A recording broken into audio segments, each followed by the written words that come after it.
जी हाँ, अभी तो मीटिंग हुई थी और ममता बनर्जी ने इसमें अगुवाई की थी। हाँ। इंडी अलायंस का नाम भी ममता बनर्जी के प्रपोजल में रहा था। उन्होंने कहा था कि फाइट जो है 1:1 होना चाहिए। अगर बीजेपी को हराना है तो बीजेपी का एक कैंडिडेट रहे और अलायंस का एक कैंडिडेट रहे, और यही वजह है कि 1:1 के फॉर्मूला को ममता बनर्जी ने जोर डाला था। और जिस जगह पे कांग्रेस पार्टी के अगर या अलायंस पार्टी के अगर कहीं पे प्रत्याशी जीतने की अगर संभावना है, वहां पे तृणमूल सपोर्ट करेंगे। इस तरह का बातें ममता बनर्जी ने किया था। लेकिन कांग्रेस के लिए ये शायद उनके स्टेट पॉलिटिक्स के वजह से उन्होंने क्योंकि आपने सुना होगा कि सेंटर के हाईकमांड का जो रवैया रहा है, वो उन्होंने बोला था कि हम अलायंस करेंगे, लेकिन स्टेट में अपनी पॉलिटिक्स की वजह से वो सहमति नहीं। इस पर वरुण जी से जवाब लूंगी मैं, यानी कि अभी वरुण जी आपके पास आऊंगी, जवाब लूंगी इस पर, लेकिन पहले डीजीपी साहब के पास जाऊंगी। विनीत जी आ रही हूँ।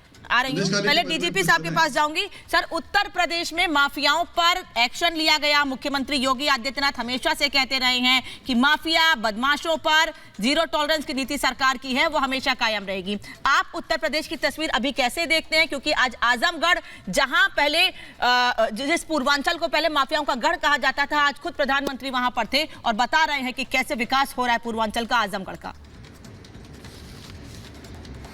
देखिए, मैं अभी तो उत्तराखंड के डीजीपी से रिटायर हुआ।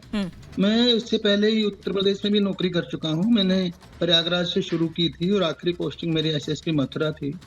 तो मेरे विचार से यूपी में कानून व्यवस्था में बहुत ज्यादा सुधार हुआ है, चाहे वो अपराध हो, अपराधियों का सफाया हो, या फिर कानून व्यवस्था कायम करना हो। देखिए, दंगों में बहुत कमी आई है और एक प्रकार से ओवरऑल कानून का राज स्थापित हुआ है। दूसरा, मैं एक बड़ी बात और कहना चाहता हूँ कि पिछले 10 सालों में नॉर्थ ईस्ट हो, कश्मीर हो या नक्सल एरिया हो, तीनों जगह पे आंतरिक सुरक्षा में बहुत ज्यादा सुधार हुआ है। आप डाटा उठा करके देख लीजिए, नक्सल एरिया का 50% से कम हो गया वायलेंस। कश्मीर का डाटा उठा के देख लीजिए। नॉर्थ ईस्ट में अगर हम मणिपुर को छोड़ दें तो लगभग 20% रह गया। तो ये दो बड़ी बातें मैं बोलना चाहता हूँ कि असल में दिन रात का चेंज आया है, कानून व्यवस्था में बहुत ज्यादा सुधार उत्तर प्रदेश में। ठीक है, आप सर कह रहे हैं कानून व्यवस्था में चेंज आया है, लेकिन अब्बास हैदर, आपकी पार्टी इस बात को स्वीकार करने को तैयारी नहीं कि कानून व्यवस्था में बदलाव आया है। अब तो उत्तर प्रदेश के लोग ही ये बात कह रहे हैं कि उत्तर प्रदेश की तस्वीर अब विश्व स्तर पर बदली है। उत्तर प्रदेश अब एक नई तस्वीर के साथ उभरा है पिछले 7.5-8 सालों में, क्योंकि यहाँ अपराध खत्म हुए हैं, माफिया खत्म हुए हैं। देखिए, नारों में तो निश्चित रूप से हुआ है, नारों में तो बदलाव आया है, नारों में तो अपराध भी खत्म हुआ है उत्तर प्रदेश में। लेकिन अगर सत्यता देखेंगे आप, तो अपराध कहीं भी कम नहीं हुआ, बल्कि अपराध बढ़ा है। आज उत्तर प्रदेश के मुख्यमंत्री अपराध के प्रति जीरो टॉलरेंस की बात करते हैं, लेकिन एनकाउंटर की बात करते हैं, ये बात करते हैं बुलडोजर एक्शन की। लेकिन हम ये जानना चाहते हैं कि ये बुलडोजर एक्शन, ये एनकाउंटर इन 9 रेपिस्टों के साथ क्यों नहीं होता, ये हाथरस वालों के साथ क्यों नहीं होता, सुबोध सिंह के हत्यारों के साथ क्यों नहीं होता। बहुत महत्वपूर्ण सवाल हैं। गोरखपुर में जो मनीष सिंह थे, जिनको जो पुलिस में के द्वारा जिनको मारा गया, उनके जो हत्यारे थे उनके ऊपर क्यों बुलडोजर एक्शन नहीं होता, क्यों उनका एनकाउंटर नहीं होता। मैं आप छोटा सा उदाहरण दूंगा कि गाजियाबाद की आप बात करें, जो अभी ताजा एनसीआरबी के आंकड़े आए हैं 2022 के, अभी दिसंबर 2023 में 144% जो है वो हत्याएं बढ़ी हैं। सिर्फ एक जिले का उदाहरण मैं आपको दे रहा हूं। उत्तर प्रदेश में अगर आप महिलाओं के प्रति अपराध की बात करें तो 2015 से 19 के बीच में, एनसीआरबी की मैं बात कर रहा हूं, 66% महिलाओं के प्रति अपराध बढ़ा है। किस जीरो सर, तो फिर उसमें 2 साल आपकी भी सरकार रही है। प्रदेश की बात करते हैं, 3700 से के आसपास।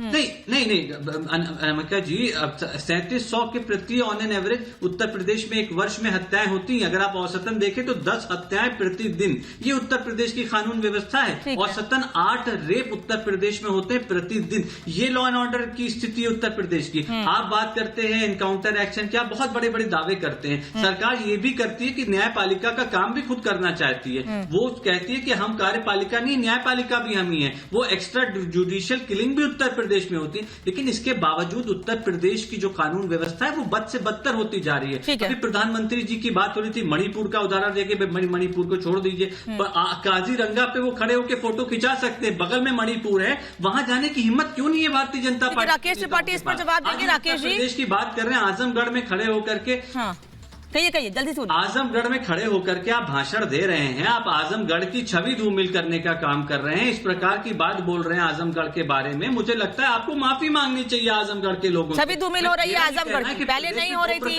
पहले नहीं हो रही थी। जब पूर्वांचल के नाम से ही लोग कांपते थे, जब पूर्वांचल के नाम से ही लोग कांपते थे, तब क्या छवि धूमिल नहीं हो रही थी आजमगढ़ की, पूर्वांचल की? राकेश त्रिपाठी, मैं जवाब लूंगी इससे आपसे, लेकिन बड़ी खबर इस बीच बता दूं, तेलंगाना में बीआरएस को बहुत बड़ा झटका लगा है। बीआरएस के कई नेता बीजेपी में शामिल हुए हैं। पूर्व बीआरएस सांसद नागेश बीजेपी में शामिल हो गए हैं, वहीं पूर्व सांसद सीताराम भी बीजेपी में शामिल हुए हैं। तो विपक्ष के कई नेता लगातार नाराजगी जाहिर करते हुए भारतीय जनता पार्टी का दामन थाम रहे हैं। तेलंगाना में बीआरएस को झटका लगा है, बीआरएस के कई नेता बीजेपी में शामिल हुए हैं, इस पर हम बात करेंगे। लेकिन पहले राकेश जी, उत्तर प्रदेश में अपराध पर जो बातें अब्बास हैदर ने कही हैं उस पर जवाब चाहूंगी आपसे। देखिए, अब्बास हैदर जब ये कह रहे थे, जब गाजियाबाद की बात कर रहे थे, तो मैं सोच रहा था कि आपका चैनल जो गाजियाबाद के दर्शक देख रहे होंगे वो अब्बास हैदर पर हंस रहे होंगे।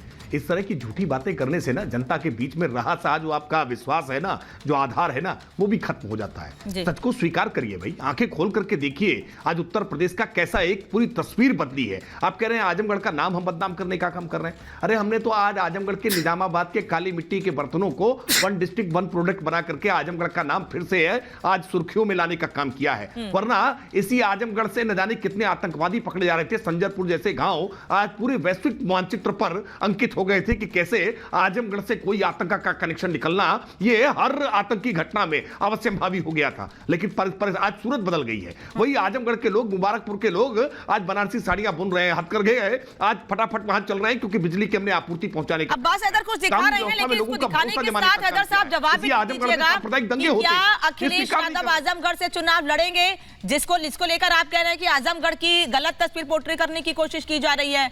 नाम कहलाना अभी तक नहीं हो पाया है, कहां पर असमंजस है?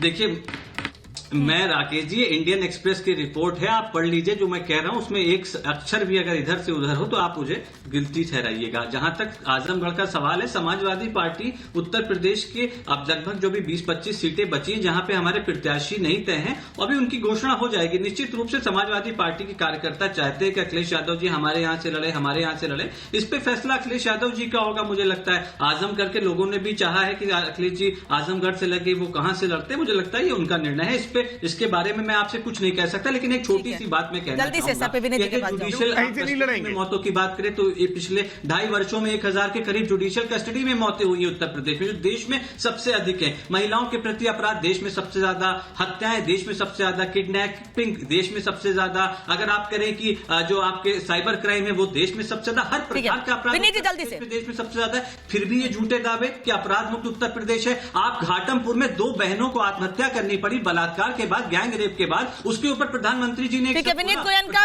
फिर वरुण जी देश खलीफे बोला, बहुत अच्छी बात है। आपको राजनीतिक साहब बोलने दीजिए सर, लिमिटेड टाइम होता है और सबको बोलने का मौका दे रहे हैं। मुझे दोबारा वरुण जी से रिएक्शन लेना है, अशोक सर से भी लेना है और तौसीफ साहब से भी। विनीत जी, अगर आपने देखा तो आज जो उत्तर प्रदेश है उसके अंदर नीति, नियम और न्याय का बोलबाला हुआ।